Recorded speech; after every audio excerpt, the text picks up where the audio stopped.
Selamat malam Bapak Ibu sekalian. Malam ini kita ada dalam ibadah keluarga. Adapun yang menjadi renungan firman Tuhan kita pada malam ini terambil dari Kitab Roma pasal 5 ayat 6 sampai ke 11. Baik, jemaat yang terkasih, sebelum kita membaca dan merenungkan firman Tuhan, kita tundukkan kepala, kita berdoa. Bapa di surga, saat ini kami hendak membaca dan merenungkan firman-Mu. Untuk itu terangilah hati dan pikiran kami, agar kami mampu memahami kehendak-Mu di dalam firman yang akan kami baca dan renungkan malam ini. Di dalam nama Tuhan Yesus Kristus, kami berdoa. Amin. Bapak Ibu yang terkasih, kita membaca dari Kitab Roma pasal 5 ayat 6 sampai ke 11 yang menyatakan demikian.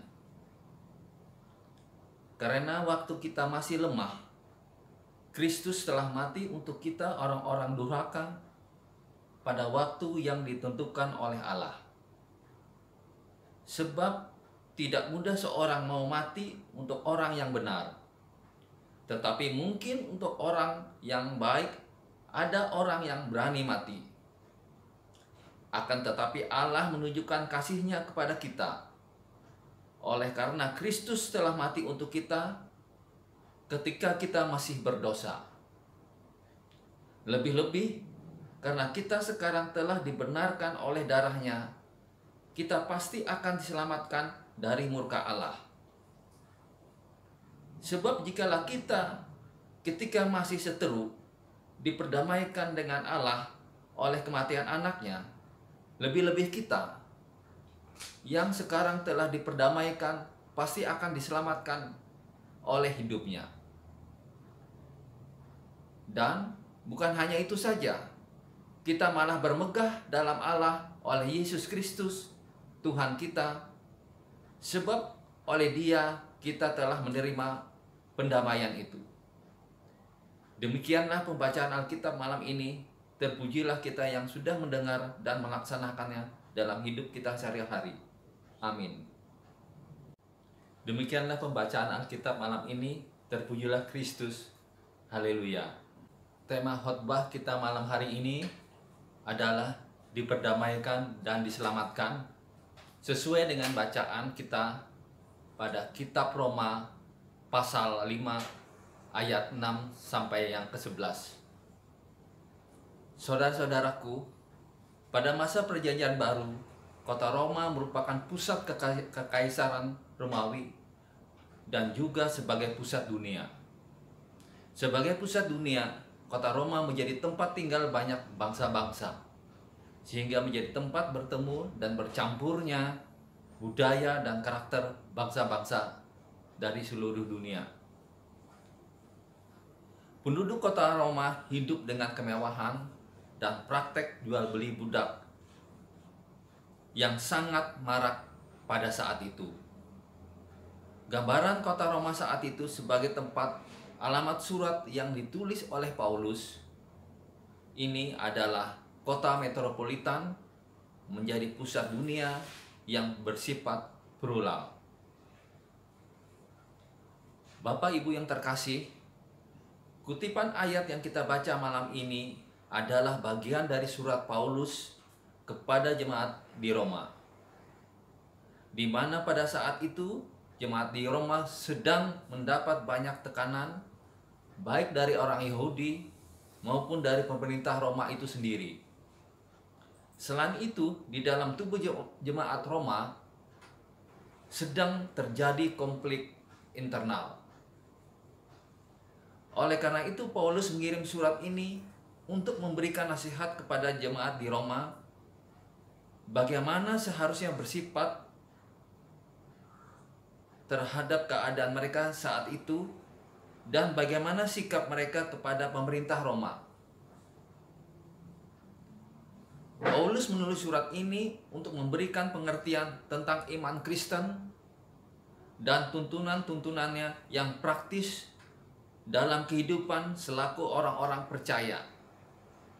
Paulus menekankan bahwa tidak lagi terikat hukum Taurat, karena mereka berpikir bahwa mereka akan diselamatkan oleh karena usaha mereka di dalam menggenapi hukum Taurat. Padahal hukum Taurat adalah sesuatu yang tidak dapat mereka genapi dengan sempurna, dan justru pada akhirnya akan mendakwa mereka. Dan bagaimana kasih Allah dianugerahkan kepada umat manusia sehingga kita diselamatkan oleh Allah melalui pengorbanan Tuhan Yesus di atas kayu salib. Bacaan kita pada pasal 5 ayat 1-11 ini adalah suatu rangkaian di mana judul perikopnya adalah hasil pembenaran. Pada ayat ke-6 yang kita baca malam ini, Paulus ingin menyampaikan suatu kebenaran yang dia ingin jemaat Roma ketahui pada saat itu. Kebenaran itu adalah pengorbanan Kristus, dilakukan ketika jemaat Roma masih hidup di dalam kebiasaan lama, yaitu hidup dalam dosa. Dalam bagian yang kita baca, orang berdosa ditulis dengan beberapa frasa berbeda. Bapak Ibu yang terkasih dalam Tuhan kita Yesus Kristus, pada pasal 5 ayat yang pertama, di sana dikatakan, sebab itu kita yang dibenarkan oleh iman, kita hidup dalam damai sejahtera dengan Allah, oleh karena Tuhan kita Yesus Kristus. Orang berdosa sama dengan orang lemah dan orang durhaka. Di ayat 10 disamakan dengan seteru. Ketika masih lemah, ketika masih durhaka, ketika masih berdosa, Kristus berkorban menanggung hukuman atas karena kelemahan, kedurhakaan, perlawanan, dan keberdosaan jemaat. Lemah berarti sangat mudah melakukan dosa, mudah terpengaruh, tidak berdaya melawan dosa, sehingga terus-menerus hidup di dalam dosa.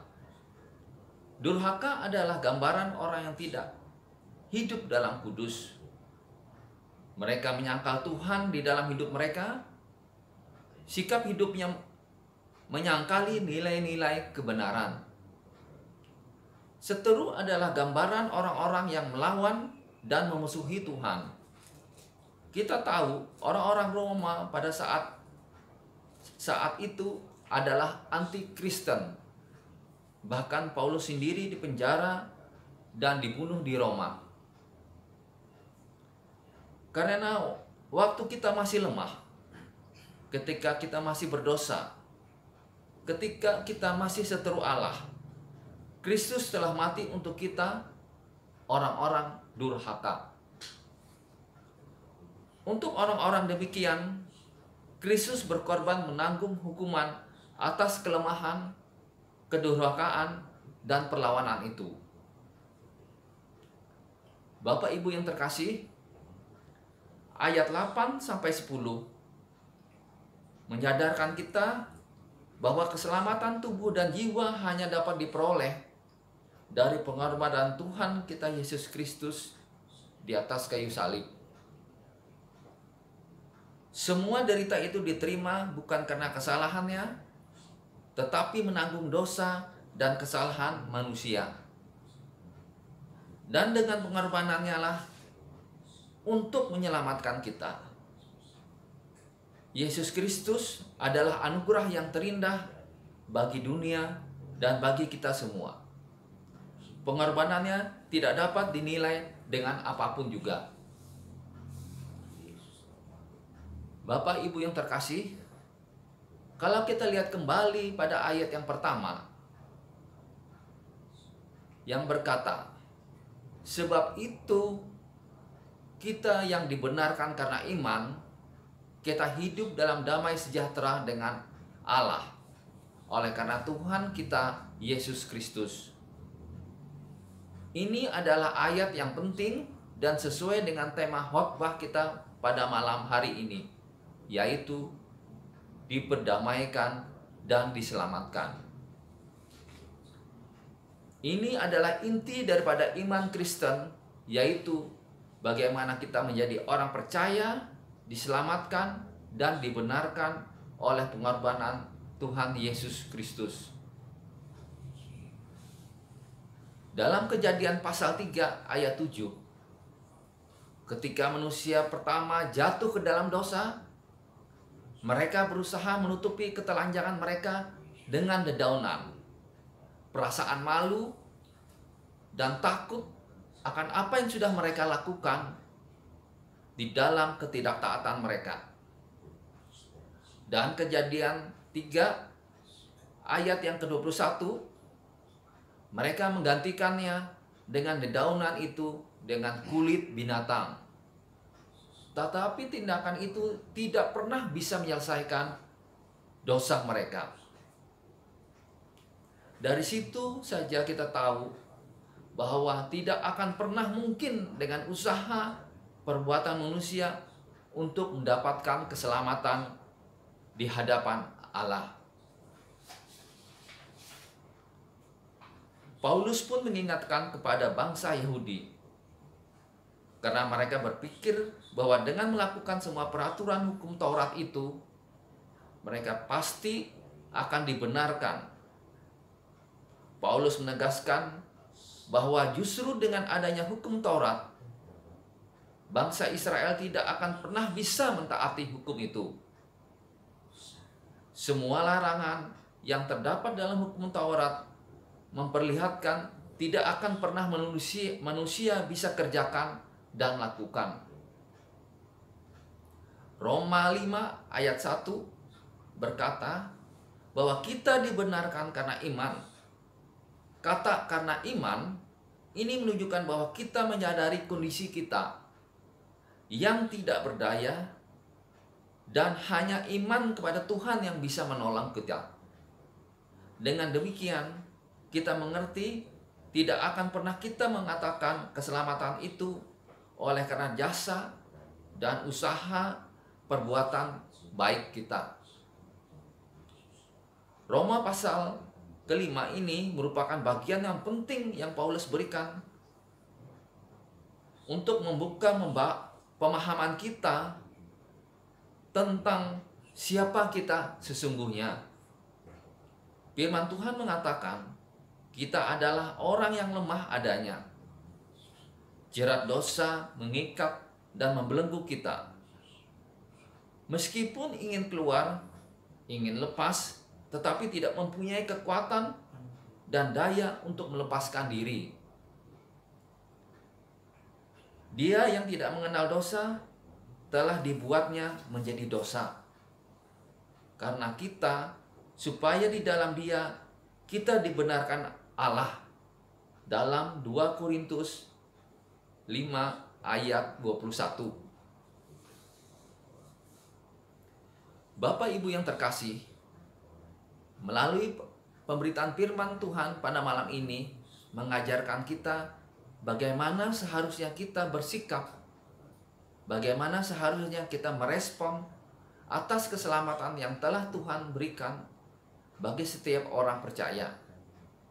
Bukan hanya mengucap syukur atas anugerah keselamatan yang telah diterima, tetapi juga melakukan kerjaan baik yang Tuhan kehendaki. Poin pertama bisa kita petik bahwa keselamatan kita adalah pemberian Tuhan. Jangan ada orang yang memegahkan diri.